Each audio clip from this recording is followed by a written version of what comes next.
ایک نوجوان تھا، وہ اپنے بوڑھے باپ کو یتیم خانے چھوڑ آیا۔ یتیم خانے چھوڑ کر واپسی گھر کی طرف آ ہی رہا تھا کہ بیگم صاحبہ کی کال آ گئی۔ بیگم صاحبہ نے کہا، اے میرے سرتاج، یتیم خانے چھوڑنے کے بعد اپنے بوڑھے باپ کو یہ بھی پیغام دے کے آنا کہ وہ عید والے دن بھی ہمارے گھر آنے کی کوشش مت کرے گا، وہ خوشی کا دن بھی یتیم خانے میں ہی گزارے گا۔ اب اس کی ساری زندگی یتیم خانے میں ہی گزرے گی۔ آج سے نہ وہ ہمارا منہ دیکھے گا نہ ہم اس کا منہ دیکھیں گے۔ میں اس سے کافی تنگ آ گئی ہوں۔ اس بڈھے کی کھانسی نے ہم سب کو تنگ کر دیا ہے، ہم سب کو ذلیل کر دیا ہے۔ آتے آتے اپنے بڈھے باپ کو یہ پیغام لازمی دے کے آنا کہ وہ عید کا دن بھی یتیم خانے میں ہی گزارے گا، ہمارے گھر آنے کی کوشش مت کرے گا۔ اب یہ پیغام دینے کے لیے، بیگم صاحبہ کا یہ پیغام دینے کے لیے یہ بدبخت بیٹا واپسی یتیم خانے کی طرف گیا۔ اس نے جیسے ہی یتیم خانے میں قدم رکھا تو دیکھ کر حیران رہ گیا کہ یتیم خانے کے سربراہ کے ساتھ اس کا بڈھا باپ گپ شپ میں مصروف ہے۔ دونوں اس طرح کی گپے شپے لگا رہے ہیں جیسے کہ وہ کافی عرصے سے ایک دوسرے کو جانتے ہیں۔ دونوں اس طرح کی گپوں میں مصروف ہیں، ایسا لگتا تھا جیسے وہ کافی عرصے سے ایک دوسرے کے دوست ہوں، ایک دوسرے کو جانتے ہوں۔ یہ منظر دیکھ کر یہ نوجوان حیران رہ گیا۔ یہ بدبخت بیٹا کہنے لگا، سر جی، یتیم خانے کے سربراہ سے کہنے لگا، سر جی آپ میرے بڈھے باپ کو کب سے جانتے ہو؟ مجھے تو ایسا لگتا ہے آپ کا کافی عرصے سے ایک دوسرے سے یارانہ ہے، مجھے بتایا جائے آپ میرے باپ کو کب سے جانتے ہو؟ آپ میرے باپ کو کب سے جانتے ہو؟ یہ سن کر اس نے مسکراتے ہوئے کہا، بیٹے میں تیرے باپ کو تب سے جانتا ہوں جب تیرا باپ میرے یتیم خانے آیا تھا اور ایک لاوارث بچے کو گود میں لے کے گیا تھا۔ تیرا باپ میرے یتیم خانے آیا تھا، اس نے کہا تھا، ہائے میں بے اولاد ہوں، کوئی تیرے یتیم خانے لاوارث بچہ آ گیا ہو تو اٹھا کے میری جھولی میں ڈال دو، مجھے دے دو، میں اس کی خدمت کروں گا، میں اس کو پالوں گا، اپنے منہ سے نوالا نکالوں گا، اس بچے کے منہ میں ڈالوں گا، اپنی رگوں سے خون نکالوں گا، اس بچے کی رگوں میں ڈالوں گا۔ جب یہ نوجوان ہو جائے گا، جب میں بوڑھا ہو جاؤں گا، جب میں بوڑھا بن جاؤں گا، جب میں کمزور بن جاؤں گا، یہ بچہ طاقتور بن جائے گا تو یہ میری خدمت کرے گا۔ جب یتیم خانے کے سربراہ نے کہا، میاں میں اس بڈھے کو تب سے جانتا ہوں جب یہ میرے یتیم خانے سے ایک لاوارث بچے کو اٹھا کے گیا تھا، یہ جملہ سن کر اس بدبخت بیٹے کی چیخ نکل گئی۔ جوانو، پتہ ہے وہ لاوارث بچہ کون تھا؟ یہ وہی بدبخت بیٹا تھا جو آج اپنے بوڑھے باپ کو یتیم خانے چھوڑنے آیا تھا، جو بوڑھے باپ کی کھانسی سے تنگ آ گیا تھا، وہ یہی بدبخت بیٹا تھا جو آج بوڑھے باپ کو خدمت نہ کرنے کی وجہ سے یتیم خانے چھوڑ کے جا رہا ہے، تنہا چھوڑ کے جا رہا ہے، اور ساتھ میں یہ بھی کہہ کے جا رہا ہے کہ آج سے نہ تو ہمیں منہ دکھائے گا نہ ہم تجھے منہ دکھائیں گے، آج کے بعد تو یہاں سے جیے گا، یہاں سے ہی تیرا لاشا جائے گا۔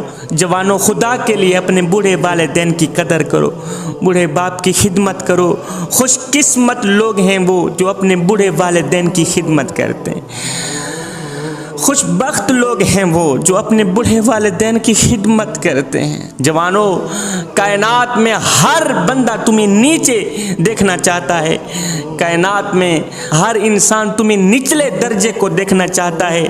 دنیا میں واحد شخص ایک تیرا باپ ہی ہے جو تمہیں ہر وقت دیکھنا چاہتا ہے تو اوپر کی طرف ہی دیکھنا چاہتا ہے، جو تمہیں پرواز کرتے ہوئے دیکھنا چاہتا ہے۔ دنیا کا ہر انسان تمہیں ہرانا چاہتا ہے، اور سنو، جو تمہیں کامیاب دیکھنا چاہتا ہے، خود سے بھی زیادہ کامیاب دیکھنا چاہتا ہے، وہ کوئی اور نہیں ہے، وہ تیرا باپ ہی ہے۔ میاں، خوش قسمت لوگ ہیں وہ جن کے ہاتھ میں اپنے باپ کی انگل ہے، جن کے ہاتھ میں باپ جیسا عظیم سہارا ہے۔ شیخ سعدی کہتے ہیں، میں بچپن میں عید کی نماز پڑھنے باپ کی انگل پکڑ کر جا رہا تھا کہ بچوں کے ہجوم میں مجھ سے میرے باپ کی انگل چھوٹ گئی۔ بچے کھیل رہے تھے نا، میں نے اپنے باپ کی انگل چھوڑی اور کھیل کود میں مست ہو گیا۔ کھیل کود میں اتنا مست ہوا کہ باپ آگے نکل گیا، میں کھیل میں مست ہو گیا۔ جب کھیل کود سے فارغ ہوا تو مجھے پتہ چلا، اوہو میرا باپ کہاں ہے۔ اب میں رو رہا تھا، چیخ رہا تھا کہ میں باپ سے جدا ہو گیا ہوں، میرا باپ کہاں ہے، میرا باپ کہاں ہے، مجھے میرا باپ ملا دو۔ تو ادھر سے باپ بھی مجھے ڈھونڈتے ڈھونڈتے اچانک سے آ نکلے۔ مجھے دیکھ کر میرے باپ غصے سے کہنے لگے، او نادان، میں نے تجھے کہا نہیں تھا کہ میری انگل نہیں چھوڑنی؟ او بچے، تجھے پتہ نہیں ہے کہ جو باپ کی انگل چھوڑتا ہے وہ اکیلا ہی رہ جاتا ہے۔ بیٹے، جو باپ کی انگل چھوڑتا ہے وہ اکیلا ہی رہ جاتا ہے، تو نے میری انگل کیوں چھوڑی؟ جوانو، اپنے ہاتھ تو دکھاؤ، میں دیکھنا چاہتا ہوں کن کن کے ہاتھ میں باپ کی انگل ہے، کن کے ہاتھ میں باپ جیسا سہارا ہے۔ جوانو، اگر ہاتھ میں باپ کی انگل ہے تو یہ ہاتھ قیامت تک سلامت رہیں، اگر ہاتھ میں باپ کی انگل نہیں ہے تو پھر یاد رکھنا، بازار میں ہر چیز مل جاتی ہے، نہیں ملتا تو باپ جیسا سہارا ہی نہیں ملتا۔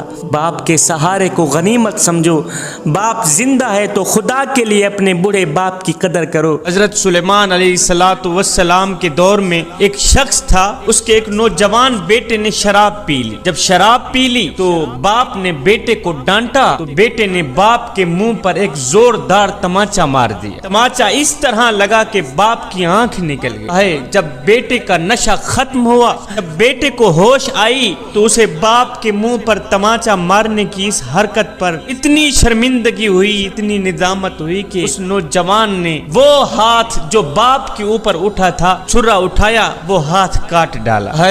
جب باپ نے بیٹے کا کٹا ہاتھ دیکھا، ایک دم پاؤں سے زمین نکل گئی، رو کر کہنے لگا، او میرے بیٹے، کاش میری ہزاریں ہوتی، ایک ایک کر کے نکل پڑتی، وہ میں برداشت کر لیتا، لیکن تیرا کٹا ہاتھ دیکھ کر میرا جگرا پھٹ گیا ہے، مجھ سے برداشت نہیں ہو رہا۔ میرے بیٹے، یہ تو نے کیا کر دیا ہے؟ تو نے اپنا ہاتھ کیوں کاٹا ہے؟ جس وقت میری آنکھ نکلی تھی، کاش کہ اسی وقت میں مر جاتا کہ مجھے میرے لال کا کٹا ہاتھ نہ دیکھنا پڑتا۔ میرے لال، یہ تو نے کیا کر دیا ہے؟ ایک چھوٹی سی باپ کی آنکھ کے پیچھے تو نے اتنا بڑا ہاتھ کاٹ دیا، تو نے تو میرا جگرا پھاڑ دیا۔ اب یہ دونوں حضرت سیدنا سلیمان علیہ السلام کی خدمت میں حاضر ہوئے۔ جب حاضر ہوئے تو اپنا سارا قصہ سنایا۔ اس کے بعد حضرت سلیمان علیہ السلام نے کیا کیا؟ بیٹے کا کٹا ہاتھ اس کی جگہ رکھ دیا اور باپ کی نکلی آنکھ بھی اس کی جگہ رکھ دی۔ پھر دونوں ہاتھ اٹھائے، عرض کیو، میرے کریم رب، بیٹے کی ندامت کے صدقے اور باپ کے آنسوں کے صدقے دونوں کو شفا عطا فرما۔ فوراً میرے اللہ رب العالمین نے سیدنا سلیمان علیہ السلام کی دعا قبول فرمائی، دونوں کو شفا عطا فرما۔ جوانو، ساری کائنات تمہیں گرانا چاہتی ہے، پوری دنیا تمہیں گرانا چاہتی ہے، جو تمہیں بڑھانا چاہتا ہے، جو تمہیں اوپر دیکھنا چاہتا ہے، وہ ہستی صرف تیرا باپ ہی ہے۔ اپنے باپ کی قدر کیا کریں، والدین کی قدر کیا کریں۔ جوانو، اپنے والدین کو راضی کر لو۔ پوچھا گیا، حضور، اگر دنیا میں دیکھنا ہو کون جنتی ہے کون جہنمی ہے، کیسے شناخت کی جائے؟ تو میرے حضور نے فرمایا، دیکھ لو، جس شخص کے اوپر اس کے والدین راضی ہیں تو سمجھ لینا یہ جنتی ہے، اور دیکھ لو جس شخص کے اوپر اس کے والدین ناراض ہو، سمجھ لینا یہ پکا جہنمی۔ میرے حضور علیہ السلام نے فرمایا، صحابہ، کاش میری ماں زندہ ہوتی، ہے کاش میری ماں زندہ ہوتی، میں نماز میں اللہ کے حضور کھڑا ہوتا، ماں آواز دیتی ہو، بیٹے محمد، میں نماز چھوڑ کر دوڑ کر ماں کے پاس چلا جاتا اور زمانے کو بتاتا کہ ماں کی عظمت کیا ہوتی۔ صاحب، جب روٹیاں 4 ہوں، کھانے والے 5 ہوں، تب صرف ماں ہی کہتی ہے کہ بیٹا مجھے بھوک نہیں۔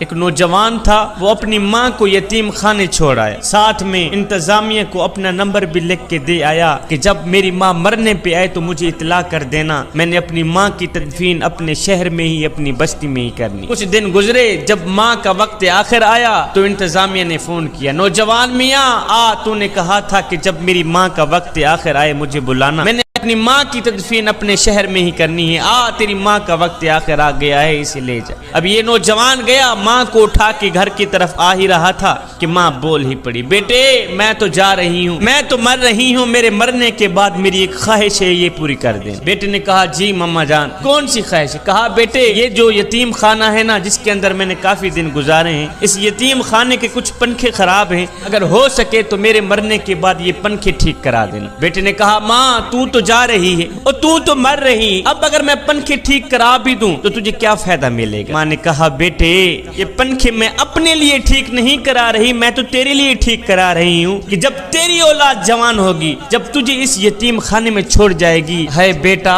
گرمی کی وجہ سے اگر تو اسی بند کمرے میں ہی سسکتا رہا، مجھے تو قبر میں ہی چین نہیں آئے گا کہ میرا لال گرمی میں سسک رہا۔ بیٹا میں اپنے لیے پنکھے نہیں لگوا رہی، میں تو تیرے لیے لگوا رہی۔ میرے حضور علیہ الصلوۃ والسلام کے پاس ایک صحابی آیا، کہنے لگا یا رسول اللہ میں مال جمع کرتا ہوں اور میرا باپ جو ہے مجھ سے پوچھے بغیر میرا مال خرچ کر لیتا ہے، آپ میرے باپ کو کہیں کم از کم وہ مجھ سے پوچھ تو لے، بڑی محنت سے میں مال جمع کرتا ہوں اور میرا باپ جو ہے وہ مجھ سے پوچھے بغیر میرا مال خرچ کر لیتا ہے، مجھ سے پوچھتا تک نہیں ہے۔ آپ میرے باپ کو فرمائیں کہ مال خرچ کرنے سے پہلے بیٹے سے پوچھ تو لیا کرے۔ میرے حضور علیہ الصلوۃ والسلام نے فرمایا اس کے باپ کو میرے سامنے لایا جائے، اس کے باپ کو میرے ہاں حاضر کیا جائے۔ ادھر سے جب باپ کو پتہ چلا کہ میرے بیٹے نے حضور کے آگے میری شکایت کی ہے، شکایت کا سن کر باپ نے اپنے دل میں دکھ اور رنج کے کچھ شعر پڑھے، کچھ اشعار پڑھے۔ اس کے باپ کو حضور علیہ الصلوۃ والسلام کے پاس لایا گیا۔ جب یہ باپ حاضر ہوا تو ادھر سے حضرت جبریل امین بھی آ گئے، کہنے لگے یا رسول اللہ فرماتا ہے کہ اس کے باپ کو کہو مقدمے کا فیصلہ بعد میں کریں گے، پہلے وہ اشعار سناؤ جو تم نے دل میں پڑھے ہیں۔ یہ کہتے ہی حضرت جبریل امین واپس چلے گئے۔ جب یہ باپ حضور علیہ الصلوۃ والسلام کی خدمت میں حاضر ہوا تو میرے حضور علیہ الصلوۃ والسلام نے فرمایا میاں تیرے مقدمے کا فیصلہ بعد میں کریں گے، پہلے وہ اشعار جو تو نے دل میں پڑھے ہیں وہ پہلے سنا، بعد میں تیرے مقدمے کا فیصلہ کیا جائے گا۔ ہے اب یہ شعر اتنے دردناک تھے، ان اشعار میں اتنا درد بھرا ہوا تھا، اتنا دکھ بھرا ہوا تھا۔ جب یہ شعر ختم ہوئے تو میرے حضور علیہ الصلوۃ والسلام کی آنکھیں چھم چھم برس رہی تھیں، میرے حضور علیہ الصلوۃ والسلام رو رہے تھے، اتنا درد تھا ان اشعار میں۔ اب باپ نے وہ اشعار پڑھنا شروع کیے۔ ان شعروں کا، ان اشعار کا ترجمہ یہ تھا کہ اے میرے بچے، میرے بیٹے، میں نے تیرے لیے سب کچھ کیا، تیرے اوپر اپنا سب کچھ قربان کر دیا۔